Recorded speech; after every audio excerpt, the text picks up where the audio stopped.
Hey there, dear Spellweaver community, and welcome back to a new episode of Spellweaver Ranked. Yeah, today we are actually gonna play a deck that I'm not that familiar with, to be honest. Couple of Spellweaver Ranked episodes, I told you that I'm only gonna play a certain archetype of decks. Mainly, of course, I was referring to Shamans, which we now have to play with Advanced Zash, I assume.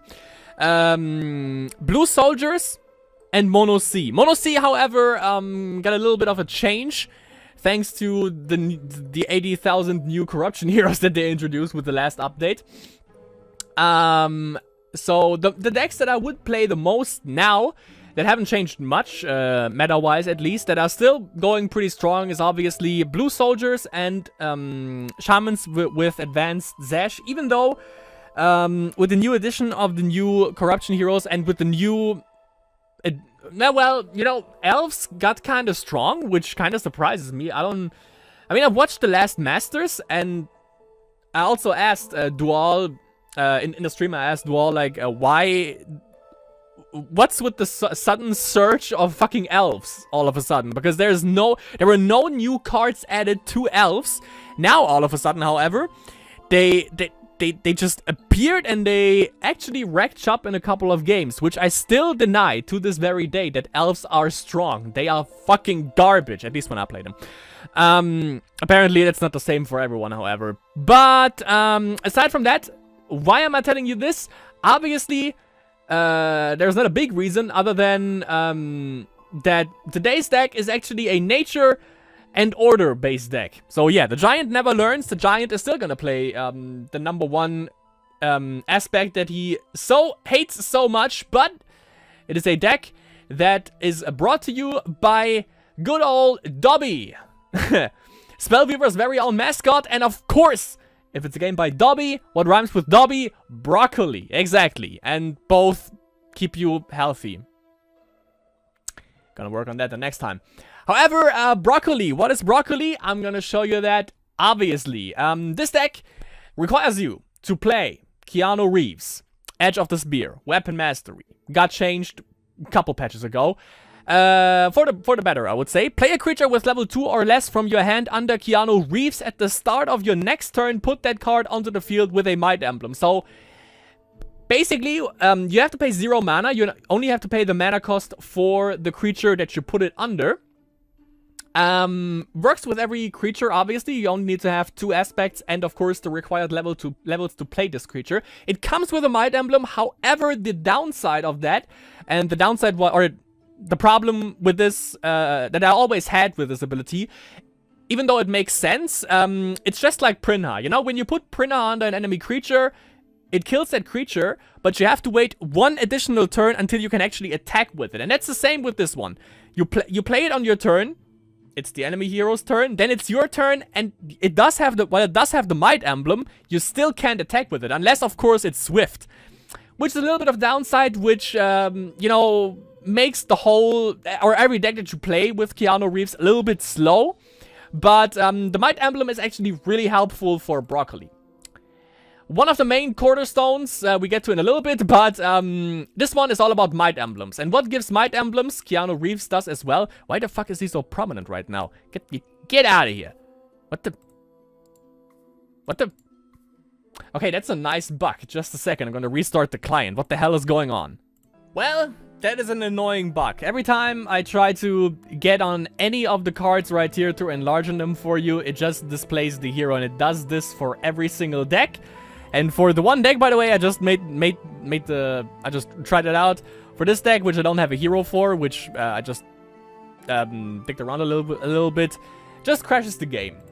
So yeah, nice bug right there. But nevertheless, we can just do it like this. So the first, we basically run everything that gives Might Emblems and that buffs creatures. So we have Sentry of the Light, 4 copies of these. Let's see. Yeah, it's still bugged. So it gives Valor +1. What I actually did a couple of times, because it just works pretty well, you can actually put this under Keanu Reeves, and then it comes on the field with a Might Emblem, and you can also distribute the Valor onto this. So basically, you can buff this up to a 3/2 when you put it under Keanu Reeves, and also obviously put the Valor on it. We have Spore Shepherd, who is a 4/2 and the cornerstone of this deck. It is tainted, which means you lose 3 life unless you have at least 3 levels and aspects of evil. Obviously, this one is order nature, this deck, so we are not gonna have any kind of evil aspects in this. So every time we play this from hand, basically we lose 3 lives. So we have to take that into consideration. However, other plants get +1 attack. This one is a plant deck, and Spore Shepherd definitely helps out. The cool thing about Spore Shepherd also is that it's dex, which means if you have 2 Spore Shepherds out, every plant gets +2 attack. If you have another one out, it's +3. And obviously, one plant is Shooting Sprout, and how it benefits even more from Spore Shepherd we get to in a little bit. There is also one more thing about Spore Shepherd. When Spore Shepherd enters the field, put a target emblem on up to 2 other creatures. At the end of each hero's turn, that hero sacrifices a creature with a target emblem. If the hero does, that summoner summons 2 Shooting Sprouts onto the field. Which is why we don't necessarily want to put the Valor on Sentry of the Light, because Sentry of the Light eventually dies, because we want to put a target emblem on him, so we can actually get 2 Shooting Sprouts out of it. Then we have another cornerstone of the deck, which is the Ethereal Sapling. That is essentially Broccoli, obviously. 2 aspects, 1 mana. Foiled, just want to point that out. It's a 3/0, 2 speed, which can block, but obviously can't attack. It's a primary, so you can have as many copies of this in the deck as you please. And comes in to play with 1 energy, and whenever another plant enters the field under your control, +1 energy. Then, the great effect right here. If you pay 2 mana, you can transform Ethereal Sapling into a plant with a combined level and mana cost less than or equal to Ethereal Sapling's energy. Use this power only during your turn, which means obviously it's not an instant spell or instant active ability, if you will. We can only use this on our turn. Like, if the enemy decides to attack into the sapling, we can't just turn it into another creature. Basically, we can do this with artifacts, but obviously it doesn't work with Ethereal Sapling. The thing is, if we want, we can get a Spore Shepherd out of this. And I played around with this deck a little bit, mostly against the AI, and it worked pretty well. But what I don't understand right here, I always thought that the target emblem is a play boost, but it isn't. It only says when Spore Shepherd enters the field, put a target emblem on up to 2 other creatures when it enters the field. However, if you summon a Spore Shepherd with Ethereal Sapling, you don't get to put target emblems on either your or the enemy creature. Also works, but mostly you want it on your side, obviously. You can't put target emblems on your creatures. You only can put target emblems on your creatures when you play them from your hand, but you can't if you develop it from Ethereal Sapling, which might be intended, now that I think about it, because otherwise it would be pretty damn OP. Because the thing is, if you have some Shooting Sprouts out already, and we get into that in a little bit, if you have some out already, let's say you have like 4 Shooting Sprouts on the field, right? They're all buffed by Spore Shepherd, but you still want to put target emblems on the other 2, because eventually you lose, yes, you lose 2 Shooting Sprouts, but you summon 4 instead, which is pretty damn good. You know, you get value out of that, obviously. Also, it makes sense to develop Spore Shepherds from the Ethereal Sapling, while you don't get to put target emblems on your creatures. However, they still get the buff, obviously. They still get +1 attack for every Spore Shepherd that is on the field. And the cool thing is, if you actually summon or develop a Spore Shepherd from Ethereal Sapling, you don't have to pay the tainted cost. You don't lose 3 life if you summon him that way, which is pretty damn good. Then we have 4 Shooting Sprouts. That is also, yeah, the meme of the deck. Double all attack. It comes in as a 1/0 with 2 speed. Only costs 1 mana and 2 aspects. We can play this under Keanu Reeves. And double all attack and HP modification Shooting Sprout receives. Which means, you know, all other plants get +1 attack. This one is a plant. It gets doubled. So it isn't a 1/1, it is a 1/2. If 2 Spore Shepherds are out, it's a 1/4. If 3 are out, it's a 1/6. So, wait. 1, 2, 3, 4. Yeah, exactly. So you get the idea. These things get pretty nasty the more Spore Shepherds are on the field, obviously. And yeah, that's also, by the way, why Sentry of the Light comes into effect, because we want to put these also on the shooting sprouts. As well as Touch of Light, obviously. Always respect the touch. It's an instant spell, and we can put a Might Emblem on an allied creature. The cool thing about Might Emblems, in conjunction, or if you compare it with Spore Shepherd only buffs the attack, but Might Emblems obviously boost both the attack and the HP. So, one Might Emblem on this basically gives this a 3-2, which is pretty good. And we can get this from either Sentry of the Light or obviously also from Touch of Light.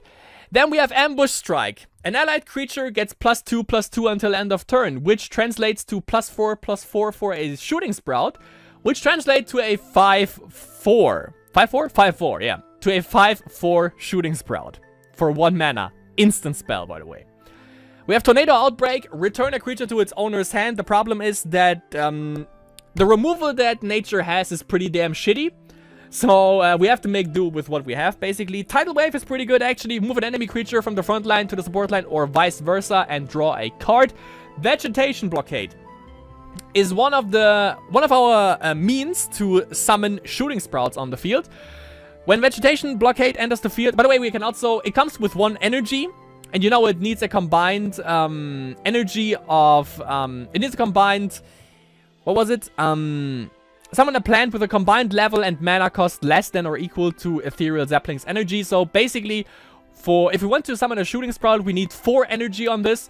Same thing for a Spore Shepherd. If we have 4 energy on this, we can summon a Spore Shepherd, a shooting sprout, and I think also a Jungle Death Trap as well.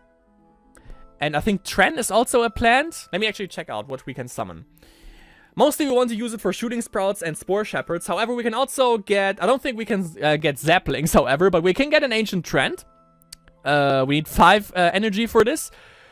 Jungle Death Trap we can get with 3 energy. We can get Primordial Trend, which no one fucking plays in the first place, with 4 energy. And for Tren, who is a plant, we need 5 energy as well. And you know, this thing counts as a plant spirit, so this one also counts as a plant.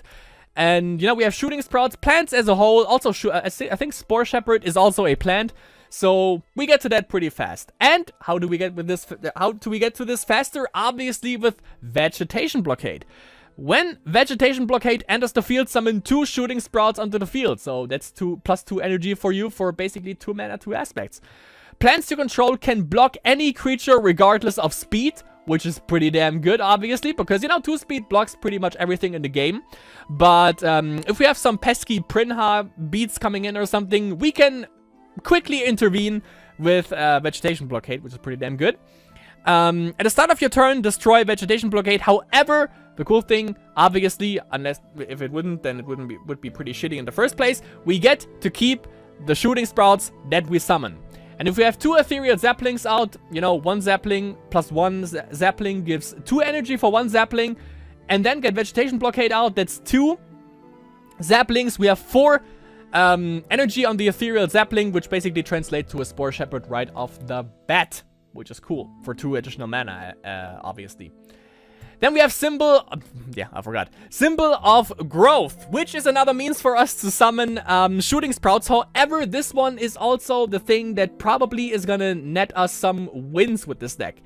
An allied creature gets +3/+3, which again, +6/+6, which means it is a 7/6. A shooting sprout, 7/6, if it's buffed a little bit. If we have a Spore Shepherd out, it's a 7/8. If it has a Might Emblem, it's an 7/8, and it's an 8/9. Yeah, it's an 8/9 with a Might Emblem, a Spore Shepherd, and the Symbol of Growth. It's pretty damn good. However, that's not enough. It is unstoppable until end of turn. So all additional damage that we deal, or all leftover damage that we don't deal to a creature, obviously gets into the enemy's face, which is pretty good. Play boost. You may pay 1 energy, 1 mana. If you do, when a creature deals damage to a hero this turn, choose 1, destroy a non-creature card, or summon a shooting sprout onto the field. Obviously, we want to do the latter, because the more shooting sprouts we have, the better for us. And that is basically the entire deck. We have 2 Valley of the Ancients because 1 is too less for me, or 1 is too mainstream for me. 8 Order Shrines, 8 Nature Shrines, no other skill shrines. We might consider maybe Enchanted Spring. It would be interesting. If you write it in the comments below. If you summon a Spore, let's say a Spore Shepherd through Ethereal Zapling, and you bounce it back with Enchanted Spring, is it in your hand? Because I'm not sure how that works with summoned creatures, to be honest. And it doesn't even specify it right here. Wait, yeah, okay, that's also blocked. We might consider Moonlight Monument, even though not really. I mean, yeah, it buffs a Shooting Sprout basically, but later on we don't really play creatures from hand, and I think it only counts if you play a creature from hand. Do we need Arctic Shelter for this? No. Nah, we could use it for a okay, we could summon a Spore Shepherd. Oh, we could play a Spore Shepherd, sorry. And then Igloo it, and then maybe get a little bit more value out of additional Shooting Sprouts. And it doesn't even hurt when we lose a Spore Shepherd, because we can just resummon it with the Ethereal Zaplings in the first place. And it's also +1 energy if it comes back, if you Igloo it and it comes back onto the field. So the deck list obviously was prior to the new batch of cards that were released. But as we all know, there were no really nothing severe that actually changed the outlook of nature as a whole. And I don't think there was anything that actually this particular deck archetype would benefit off of. Maybe Arctic Shelter could be an idea. Moonlight Monument, not really. It's a little bit too slow. And this deck is a little bit slow to begin with. But yeah, once we have a bunch of Shooting Sprouts, Zaplings, Spore Shepherds out, we have good amount of removal. Tornado Outbreak did some work when I tried the deck out. But, you know, Shooting Sprouts just get ridiculous. We have dirt cheap spells with Ambush Strike, with Touch of Light to our dirt cheap, Vegetation Blockade, Symbol of Growth, 3 mana to bump this one up to a 4/6. No, wait, not to a 4/6, to, what is it, +3/+3? Yeah. Basically to a 7/6 for 3 mana with Trample, or Unstoppable, you know, so it's pretty good. And yeah, that's the whole deck list. Still, I have played this, as I've stated, a bunch of times against the AI, which worked pretty well, but I'm still pretty green. You got it? When it comes to this deck, so I'm not too sure. I'm gonna make a lot of mistakes, so definitely bear that in mind. I'm not well trained in the means of playing Broccoli, but I'll definitely try my best. So we are currently ranked 251 with a rating of 1029. With that being said, let's see how it goes in game number 1. Game number 1 against Ganderheart. This is gonna be terrible. It's not bad. 2 sentries. I mean, yeah, I'm gonna keep that. I'm definitely gonna put 1 sentry under Keanu Reeves, I guess. Just gonna go for double levels and be doing that. Enoch is something that you don't see every day, so gonna be interesting to see what he brings to the top lane. Put that guy under there, and we're good. We could go for Vegetation Blockade into Sentry and buff another plant right away. And then we are also not too far off from Spore Shepherd, which is pretty damn good. And a double buffed Sentry of the Light is also nothing to be taken slightly, that's for sure.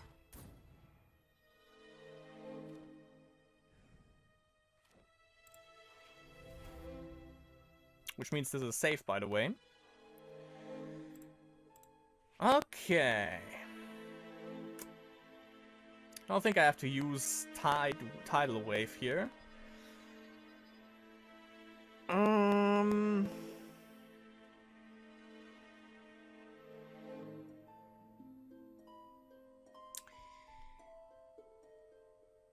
Problem is, well, he can kill 1. possibly. He could have Word of Pain and Obnoxious Fumes, which I'm not too concerned about, so... And I can drop Spore Shepherd right away next turn, so I think my best bet is gonna go for Vegetation Blockade. Let's do it. I actually want to keep everything here. It's a pretty good hand.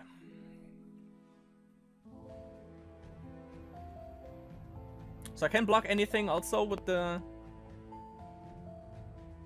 these guys, which I probably will, because I don't want him to kill off the sentry. Which he could, just running the guy into him and then running the Death Curse Shaman into him and then killing him that way. Tombs of the Damned. It's gonna be interesting. That's gonna be quite interesting for sure. He doesn't have any mana, however. It also was his Spark, so... Not really that scary.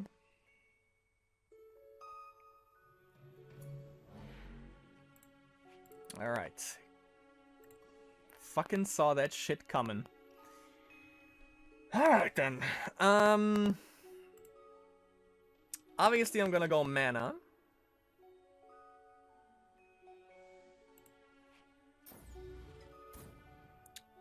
Dropping the Shepherd.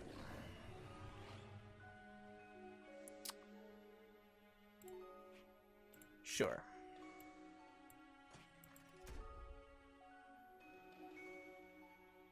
Doing it like this, I guess. Let's see if he kills the other, this one with the Death Curse. Could be interesting. I mean, it's the only thing that he can kill, so it would make sense for sure. For Sheezy. Obviously. So, am I gonna transform this? Yeah, I will. I guess I have to. Not really much of a choice. So the bad thing is if he has Word of Pain, obviously. That kind of puts a wrench on our plans. Oh, plans. Got it? Kinda sucks. We didn't hit Broccoli yet, by the way, which also blows. Well, I guess we're gonna have to wait and see, right? I mean, zombies isn't a problem in the first place because they are slow as hell. There is a Broccoli. Let's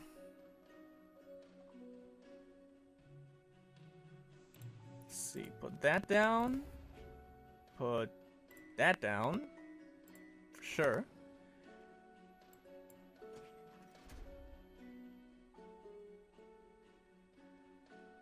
Seems fair.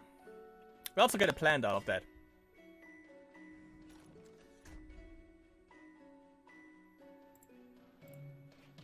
We can go for this too. Slow down his value engine there. Probably should have gone for a plant though. Not sure.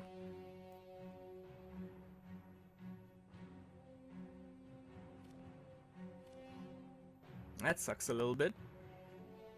Could go for another Symbol of Growth here. That would help out. If he decides to double block, which he probably will.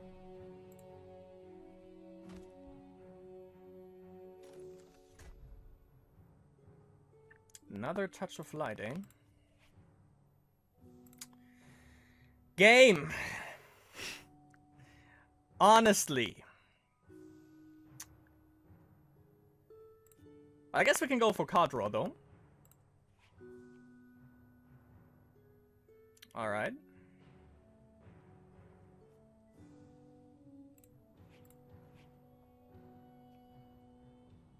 We have an Ambush Strike, so let's see if... It's +2... 6 damage, so I can't go for lethal quite yet. Or can I? Let's make sure he doesn't double block. Let's see what we draw as well. Another Broccoli. Still can't really go for lethal, but... Let's see.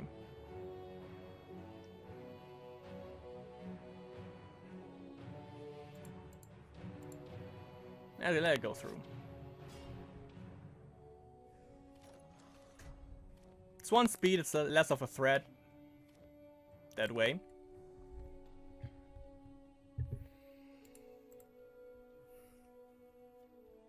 Two more plants and we can have a Spore Shepherd out of the sapling.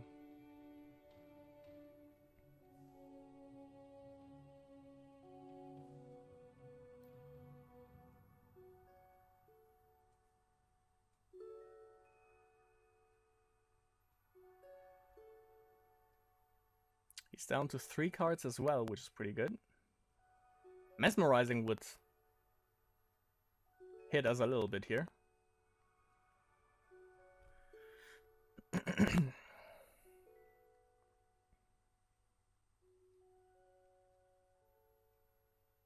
He resigned. He resigned. Here we go. And that's the first win for Broccoli.